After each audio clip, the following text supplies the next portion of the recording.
Mau nggak sholat? Bisa kok bebas dari sholat, nggak usah sholat, nggak usah puasa, nggak usah zakat, gampang. Ya, kata Rasulullah, rufi ala qalam an salasin. Apa itu? Iya.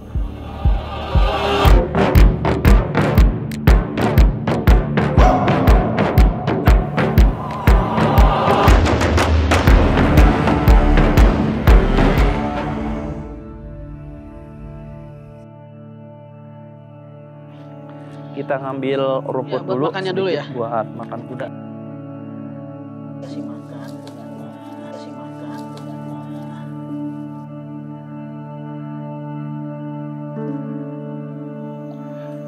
Nah ini dia kuda-kudanya.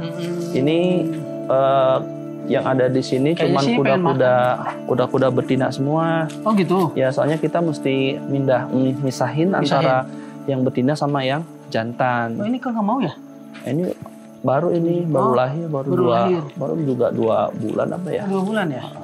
Ya. Nih kasih coba, ini mau nggak nih? Yang gede nih. Jadi mau makan nggak boy? Nih ini khusus betina semua nih dari sini sampai sana. Kalau yang jantan sebelah sana. Ini kenapa harus kita pisah? Soalnya kalau misalkan disatuin yang jantan sama betina itu kadang yang jantan kayak antum nggak suka main mata. Gabah. Tahu nggak? Ada fakta yang menarik banget loh dari kuda ini. Oh gitu. Apa itu? Kuda ini termasuk binatang yang sangat setia banget sama manusia. Ya jadi kalau misalkan dia sama tuannya, sama yang menungganginya, apalagi sama yang ngurusinnya, itu masya Allah luar biasa setianya. Dan setianya itu totalitas banget. Gitu? Iya. Saking spesialnya kuda ini, ya bahkan sampai Allah itu mengabadikan di dalam Al-Quran loh. Dalam Al-Quran? Iya, dalam surah Al-Adiyat. Ada satu surat khusus. Ya, surah Al-Adiyat itu artinya kuda perang. Oh, kuda perang. Ya, kuda perang yang berlari kencang. Jadi kalau dalam peperangan itu, ya dulu kaum muslimin atau kaum yang lain lah ya, pokoknya dalam peperangan, kalau kita pasukan ini dalam satu buah pasukan, ya bawa kuda, itu biasanya sejenis. Kalau jantan ya jantan semua. Supaya apa itu? Kalau betina betina semua. Ya kalau kita ada 1 atau 2 itu pasti biasanya dipisah. Supaya fokus.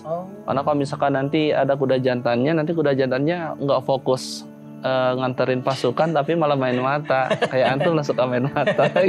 Sama kuda lagi. Iya. Jadi Allah itu masya Allah ya, saking ingin memberikan percontohan yang baik, contoh yang baik untuk umatnya sampai kuda ini dijadikan contoh. Iya. Allah wal adiyati dabha, demi kuda perang yang berlari kencang. Fal muriyati qadhan, dan kuda perang yang hentakkan kakinya. Jadi kuda itu kalau pas lagi lari itu sampai dari sepatunya itu keluar percikan api.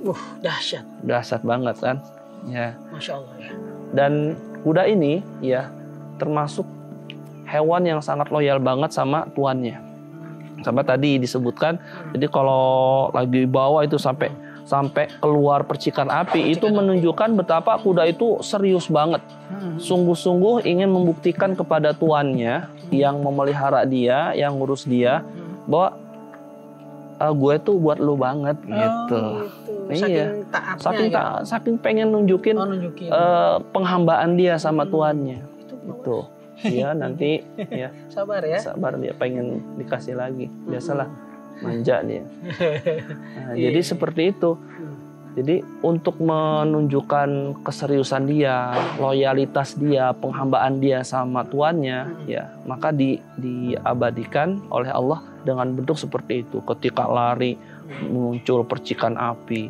Kemudian nggak ada keraguan lagi, nggak ada keraguan sedikit pun dia. Jadi kalau masuk ke camp musuh ya itu menimbulkan sampai dikatakan kan debu-debu itu sampai berterbangan. Jadi musuh tuh kalau udah ngelihat debu-debu berterbangan dari jauh, waduh berarti pasukan berkuda udah datang. Gitu. Nah ini sebetulnya nyindir manusia. Gitu. Ya. Gimana tuh? Manusia itu kan kata Allah innal insana li rabbih lakanud. Ya sesungguhnya manusia itu terhadap Tuhannya ingkar. Coba yang ngasih kita makan siapa? Yang ngasih kita nyawa siapa? Ya kan? Ya kita diberi nafas bayar nggak? Gratis. Coba kalau bayar. Antum kalau bayar nih ya di apotek itu ada satu tabung oksigen.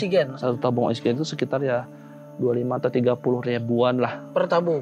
per tabung. Itu paling itu 5 atau sampai 10 menit. Oh gitu. Taruhlah 10 menit. Antum nafas 10 menit berarti mesti bayar 30 ribu. Masya 1 jam berarti udah ketahuan. 6 tabung kan? 6 kali 30 ribu. Udah 180 ribu.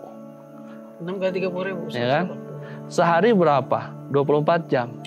Berarti 24 kali 180. kayak saya udah umur 17 tahun kayak gini. 17. Taruhlah. Kuda aja sampai kaget. Kamu jangan suka ngiri. Ya. 17. Taruhlah umur saya 17 tahun. Berarti selama 17 tahun dikali 12 bulan kali 4 minggu kali 7 hari kali Ya udah 24 jam kali 180 ribu. Aduh. Coba antum hitung berapa yang harus saya bayar untuk nafas saja. Dan itu gratis ya? Itu gratis. Aduh. Allah nggak pernah minta bayaran. Ya, yang minta apa? Ya cuman kita minta supaya ya kita tuh bersyukur lah, tahu diri gitu loh. Kita tuh hamba, sama kayak kuda, Gitu. ya kan? Kuda aja ya nggak punya akal, tapi dia punya loyalitas loh sama manusia, sama Tuhannya. Harusnya ya? Harusnya Gitu. kita lebih dari kuda karena kita punya akal. Kalau kasih akal ya? Allah kasih akal. Makanya nanti ketika di waktu penghisaban kan Allah menghisab atas pilihan kita. Karena Allah sudah menunjukkan 2 jalan, fa'alhamaha fujuraha wa taqwaha. Allah itu sudah memberikan 2 jalan, jalan kerusakan, jalan keburukan sama jalan takwa, jalan kebaikan. Ada 2 jalan ya? Ada 2 jalan. Nanti Allah akan memberikan memintakan pertanggungjawaban sama kita. Berarti sebenarnya manusia tinggal milih ya, mau jalan yang baik, mau jalan yang buruk gitu. Mau bersyukur atau mau kufur. Gitu. Ya, masa kita kalah sama kuda? Ya, makanya sampai Allah itu memberikan pencontohan, ya jangan sampai kita lebih rendah dari kuda. Karena kita memiliki kelebihan dibandingkan hewan. Apa? Akal. Jadi kalau kita nggak mau taat sama Allah, ya gampang. Mau nggak sholat? Bisa kok bebas dari sholat, nggak usah sholat, nggak usah puasa, nggak usah zakat, gampang. Kata Rasulullah, rufi ala qalam an salasin. Apa itu? Ya, Allah itu akan mengangkat pena, tidak akan dituliskan dosanya ataupun apapun ya atas 3 golongan. Apa aja yang itu? pertama, anin naimi hatta yastayqadha. Apa itu artinya? Anak kecil, orang yang tidur sampai dia bangun. Oh, gitu. Jadi kalau selama antum tidur, tidur, meskipun antum telanjang bulat misalkan keliling lapangan. Waduh, kenapa Ya, selalu jadi nggak dosa tuh ya. Jadi syaratnya apa?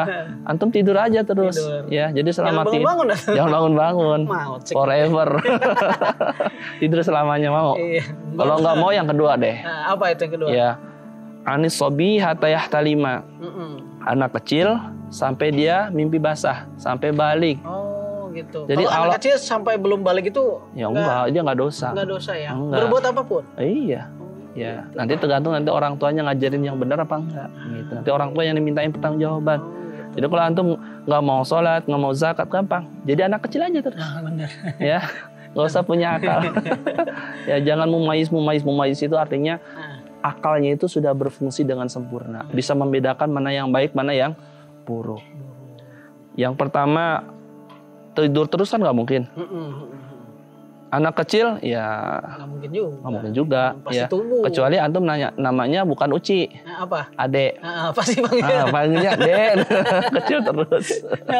Benar. Nah, kalau yang pertama, kedua nggak mungkin. Nah, ketiga. Tinggal ketiga kemungkinannya. Anil majnuni hatta yafiqo. Orang gila sampai dia sembuh. Nah, Aduh. jadi kalau antum pengen terbebas dari syariat Allah, gampang. Gila aja. Mau nggak kira-kira? Atau nggak mau. Jadi cuma 3 kemungkinan itu.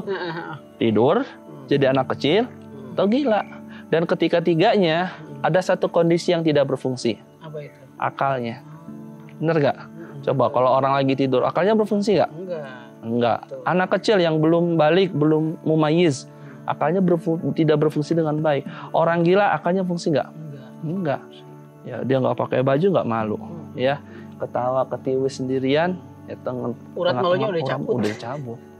Ya, jadi cuma 3 ini. Makanya aneh kalau misalkan manusia punya akal, Allah berikan kelebihan akal, tapi dia nggak mau taat sama Allah, berarti dia lebih rendah dari kuda, dari hewan, gitu. Alhamdulillah ya. Alhamdulillah. Ya. Itu makanya ya alhamdulillah kita masih diberikan nikmat sehat, nikmat akal sehat, sehingga kita bisa memilih mana yang baik, mana yang buruk.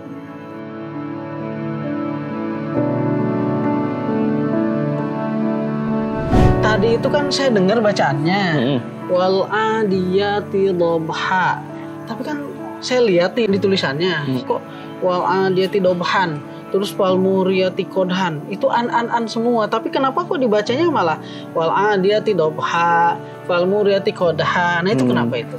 Jadi memang di dalam baca Al-Quran kita kan mengenal ada konsep namanya waqaf wal ibtida.